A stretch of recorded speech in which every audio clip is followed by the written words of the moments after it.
नमस्कार दोस्तों, स्वागत है आप सभी का हमारे इस YouTube चैनल फैक्ट सपोर्ट में। दोस्तों आज के इस वीडियो में मैं आपको बताने वाला हूं कि बैंक मैनेजर कैसे बने, how to become bank manager. इसके लिए एजुकेशन क्वालिफिकेशन क्या क्या होनी चाहिए, एग्जामिनेशन पैटर्न क्या होती है, इसकी सैलरी कितनी मिलती है, एज लिमिट क्या होनी चाहिए। आज की इस वीडियो में मैं आपको पूरी प्रोसेस बताने वाला हूँ। तो दोस्तों अगर आपने यह वीडियो को पूरा लास्ट तक देख लिया तो आपको बैंक मैनेजर से जुड़ी किसी भी तरह के डाउट नहीं बचेगी।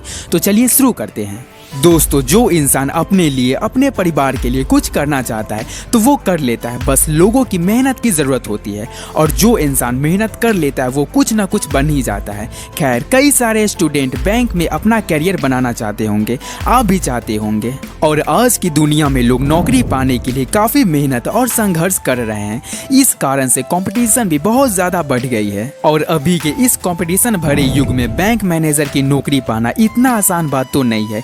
इसके लिए सबसे पहले आपको बहुत मेहनत की ज़रूरत पड़ेगी। इस एग्ज़ाम को पास करने के लिए आपको बहुत सारे एग्ज़ाम से गुजरना पड़ता है। यदि आप बैंक मैनेजर की जॉब करना चाहते हैं तो सबसे पहले तो आपको यह डिसाइड करना होगा कि आप सरकारी बैंक में जॉब करना चाहते हैं या फिर प्राइवेट बैंक में जॉब करना चाहते हैं। क्योंकि दोस्तों बैंक मैनेजर दो तरीके से बना जा सकता है, एक प्राइवेट बैंक मैनेजर और एक सरकारी बैंक मैनेजर। और दोनों बैंक के इंट्रेंस एग्जाम और प्रोसेस अलग अलग होते हैं। अगर आप सरकारी बैंक में जॉब करना चाहते हैं तो सबसे पहले आपको IBPS institute of banking personal selection exam qualify करना होगा। इस एग्जाम के तहत आप करीब 20 सरकारी बैंकों में जॉब कर सकते हैं। पर दोस्तों SBI बैंक और IDBI बैंक के लिए आपकी अलग से प्रवेश परीक्षा आयोजित कराई जाती है। दोस्तों अगर आप प्राइवेट बैंक में मैनेजर बनना चाहते हो तो उसके लिए सबसे पहले आपको PO programme, probationary office programme join करना होता है। इस कार्यक्रम के समाप्त होने के बाद ही आपको विभिन्न बैंकों में नौकरी के लिए चुन लिया जाता है। तो दोस्तों आइए अब जान लेते हैं कि बैंक मैनेजर बनने के लिए एलिजिबिलिटी क्राइटेरिया क्या क्या होनी चाहिए। पॉइंट नंबर 1, सबसे पहले उम्मीदवार भारत का नागरिक होना चाहिए। आपका इंडियन होना बहुत जरूरी है। अदर कंट्री के लोग बैंक मैनेजर एंट्रेंस एग्जाम को नहीं दे सकते हैं। पॉइंट नंबर 2, इंग्लिश भाषा का अनुभव होना आवश्यक है, क्योंकि बैंकिंग में ज्यादातर इंग्लिश भाषा का इस्तेमाल किया जाता है। पॉइंट नंबर 3, 12th में कॉमर्स वाले उम्मीदवारों को अधिक मान्यता दी जाती है, क्योंकि कॉमर्स के उम्मीदवारों को बैंकिंग का अनुभव होता है। तो दोस्तों अगर आपने अपना 12th कॉमर्स स्ट्रीम से की है तो बहुत अच्छी बात है। पॉइंट नंबर 4, उम्मीदवार कोई कैदी नहीं होना चाहिए और उस पर किसी तरह का पुलिस केस नहीं होना चाहिए। पॉइंट नंबर 5, सरकारी बैंक में मैनेजर बनने के लिए आपको 60% मार्क्स के साथ ग्रेजुएट होने चाहिए, चाहे किसी भी स्ट्रीम से हो, BA हो, BSc हो, BCom हो, बस आपका ग्रेजुएट होना बहुत जरूरी है। नंबर 6, प्राइवेट बैंक में मैनेजर बनने के लिए 55% मार्क्स से ग्रेजुएट होने चाहिए किसी भी स्ट्रीम से। पॉइंट नंबर 7, उम्मीदवार को कंप्यूटर में टैली अथवा अकाउंटिंग संबंधी जानकारी होना बहुत जरूरी है। तो दोस्तों आइए अब जान लेते हैं एज लिमिट कितनी होनी चाहिए। अगर आप प्राइवेट बैंक में मैनेजर बनना चाहते हैं तो आपकी उम्र मिनिमम 21 साल और मैक्सिमम 30 वर्ष होना चाहिए। मतलब कि आप 21 से 30 साल के बीच में बैंक मैनेजर बन सकते हैं। और अगर आप सरकारी बैंक में मैनेजर बनना चाहते हैं तो आपकी उम्र मिनिमम 20 वर्ष और मैक्सिमम 30 वर्ष होना चाहिए। मतलब आप 20 से 30 साल के बीच में सरकारी बैंक मैनेजर बन सकते हैं। दोस्तों तो आइए अब जान लेते हैं बैंक मैनेजर की तैयारी कैसे करें।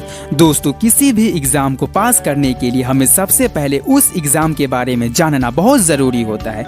जब हम उस एग्जाम के बारे में सारी जानकारी जुटा लेते हैं तब हम उस एग्जाम की तैयारी और अच्छे से कर सकते हैं। किसी भी अच्छे पोस्ट में नौकरी पाने के लिए आपको एग्जाम पास करनी होती है। ठीक उसी तरह बैंक मैनेजर के पद में नौकरी पाने हेतु आपको परीक्षा देनी होती है। दोस्तों आज के समय में बहुत सारे कोचिंग इंस्टीट्यूट हैं जो कि बैंकिंग की तैयारी करवा रहे हैं। आप उन जगहों में जाकर बैंकिंग की तैयारी कर सकते हैं। बैंकिंग क्षेत्र में नौकरी पाने के लिए कोचिंग इंस्टीट्यूट इतनी ज़्यादा भी ज़रूरी नहीं है। अगर आप बैंकिंग सेक्टर में नौकरी करना चाहते हैं तो आप बिना कोचिंग इंस्टीट्यूट ज्वाइन किए भी कर सकते हैं। बस आपको अपनी पढ़ाई बहुत लगन से करनी होगी और समय समय पर इसके सिलेबस रिवाइज करना होगा। बैंकिंग इंट्रेंस एग्जाम में पूछे जाने वाले पुराने क्वेश्चंस को आपको बनाना होगा।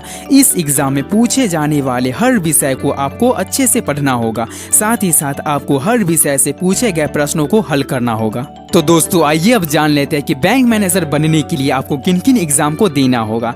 Number 1 preliminary exam, number 2 main exam और नंबर 3 और सबसे last interview. Number 1 preliminary exam bank manager बनने के लिए यह पहला चरण होता है। ये एग्जाम उम्मीदवार की काबिलियत परखने के लिए किया जाता है। इस एग्जाम के माध्यम से काबिल उम्मीदवार को छांटा जाता है और अन्य लोगों को एग्जाम से बाहर कर दिया जाता है। ये एग्जाम बहुत महत्वपूर्ण होती है और इसके लिए भी उम्मीदवारों को कड़ी मेहनत करनी पड़ती है। नंबर 2 मेन एग्जाम, ये एग्जाम बैंक मैनेजर बनने का दूसरा चरण होता है। ये प्रीलिमिनरी एग्जाम से काफी कठिन होता है और जो उम्मीदवार प्रीलिमिनरी एग्जाम में सफल घोषित हो जाते हैं उन्हीं को इस एग्जाम के लिए बुलाया जाता है। नंबर 3 इंटरव्यू, जब उम्मीदवार दोनों एग्जाम को पास कर लेते हैं तो उनको पर्सनल इंटरव्यू के लिए बुलाया जाता है।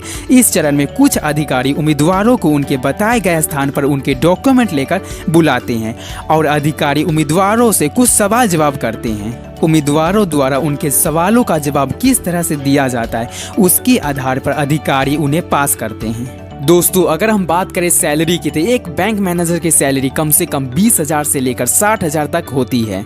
तो दोस्तों वीडियो कैसी लगी? अगर वीडियो अच्छी लगी तो वीडियो को एक लाइक कर दो और हमारे इस यूट्यूब चैनल को सब्सक्राइब कर दो ताकि इस तरह के नए नए वीडियोस आपको रोजाना मिलता रहे। अगर इस वीडियो से रिलेटेड कोई क्वेश्चंस पूछने तो आप कमेंट कर सकते हैं। धन्यवाद।